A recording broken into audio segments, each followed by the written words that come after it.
ایک دن اللہ کے رسول صلی اللہ علیہ وسلم نے حضرت عائشہ صدیقہ رضی اللہ تعالی عنہا سے ارشاد فرمایا، اے عائشہ مانگ لو جو مانگنا چاہتی ہو۔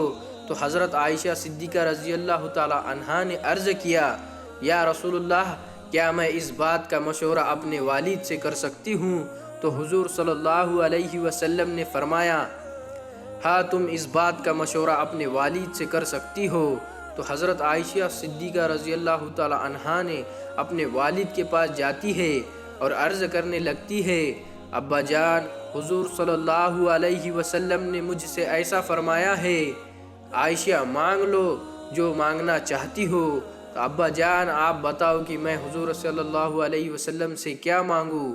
تو حضرت ابو بکر صدیق نے ارشاد فرمایا، بیٹی، حضور صلی اللہ علیہ وسلم سے پوچھنا اللہ رب العزت اور آپ کے درمیان معراج میں جو راز کی باتیں ہوئی تھی ان باتوں میں سے ایک بات بتا دے۔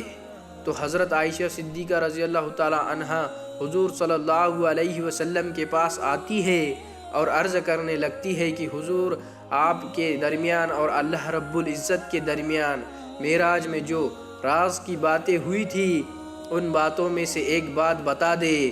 تو حضور صلی اللہ علیہ وسلم نے ارشاد فرمایا، اللہ نے فرمایا ہے، جو بندہ دو ٹوٹے ہوئے دلوں کو جوڑ دے گا اللہ رب العزت اس کو بے حساب جنت میں داخل فرمائے گا۔ تو حضرت عائشہ صدیقہ رضی اللہ تعالی عنہا گھر آتی ہے، یعنی حضرت ابو بکر صدیق رضی اللہ تعالی عنہا کے پاس، اور خوشی میں جھومتی ہوئی آتی ہے۔ تو حضرت ابو بکر صدیق سے عرض کرتی ہے، ابا جان، اللہ کے رسول صلی اللہ علیہ وسلم نے فرمایا ہے کہ اللہ تعالیٰ فرماتا ہے، جو بندہ دو ٹوٹے ہوئے دلوں کو جوڑ دے گا تو اللہ رب العزت اسے بے حساب جنت میں داخل فرمائے گا۔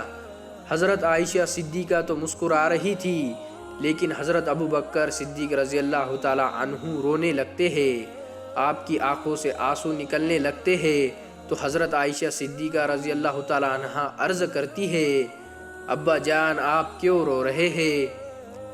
ابا جان، ہم تو ٹوٹے ہوئے دلوں کو جوڑنے کا کام کرتے ہیں، تو ہم بے حساب جنت میں کے حقدار ہیں۔ تو حضرت ابو بکر صدیق نے ارشاد فرمایا، بیٹی، میں اس لیے رو رہا ہوں، اگر کوئی شخص دو دلوں کو توڑ دے تو اللہ رب العزت اسے جہنم میں داخل فرمائے گا۔ دیکھو، اللہ رب العزت کے جو نیک بندے ہیں ان کی نظریں کہاں تک پہنچتی ہے۔